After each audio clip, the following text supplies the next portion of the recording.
on to the next question. Alright, so how do you convert rectangular coordinates to polar coordinates? Okay, so what the question is basically asking us is to convert from our regular Cartesian coordinates to a different set of coordinates called with I guess units r and theta. Okay, so if I were to draw an axis here, let me just draw an axis here. Oh, it's in blue. Okay, so first we have an axis here. I'm going to label this axis x and y. Alright, so let's say that we have points xy or point xy here, okay? So this is xy. And if we were to draw this, this is going to be x, this is going to be y. Alright, so the distance from here to the origin we will call the radius, or r. And the angle that this distance or this distance makes with the x-axis we're going to call theta. Okay. So how do we convert from x and y to r and theta? Well, so r is going to be, let me just draw it here. R is going to be equal to the square root, so it's going to be a distance formula of x squared plus y squared. Okay? So we are going to use our Pythagorean theorem because it's a right angle triangle. And we're going to calculate the length of this hypotenuse by the square root of x squared plus y squared. Alright? What about this angle? Well, this angle is just the tan inverse of opposite over adjacent, so y over x. Okay, so that's how you convert from x and y to r and theta. Okay, what if we want to convert back? Well, x, if we have r and theta, x is going to be equal to the r, so cos is adjacent over hypotenuse. So it's going to be, x is going to equal r cos of theta.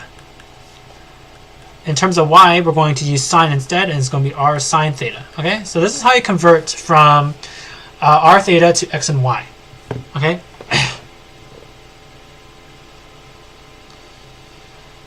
Alright, so the junior tutor provides us with some examples, so we're going to work through these examples with you guys right now. Okay.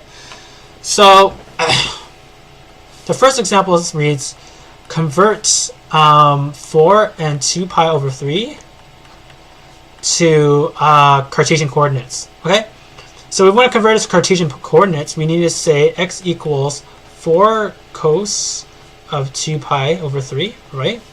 And y is going to equal 4 sine of 2 pi over 3. All right.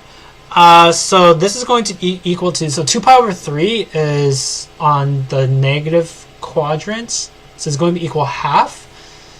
So 4 times half, that equals 2.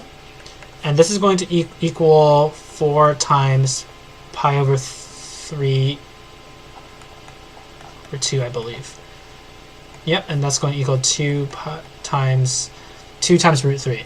So you're not, okay, so that's how you convert from polar coordinates to Cartesian coordinates, okay?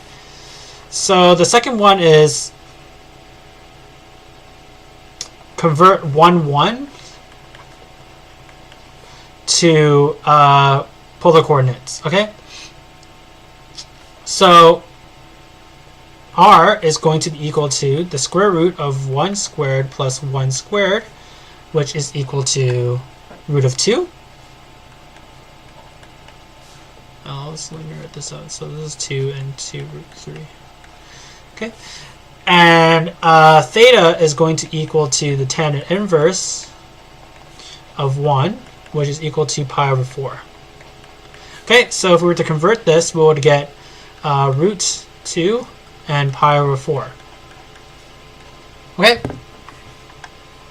So that's some examples of how to convert back and forth.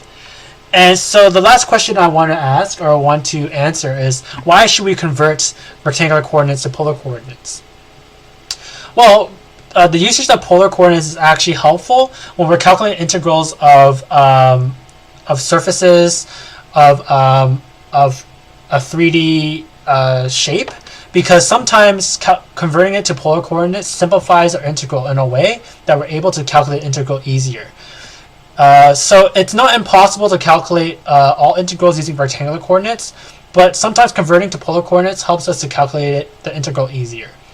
So that's the reason why we convert from rectangular to polar, and they always have to do with circular shapes and circular regions when we're calculating integrals. So other than that, the solution is correct, and we can move on.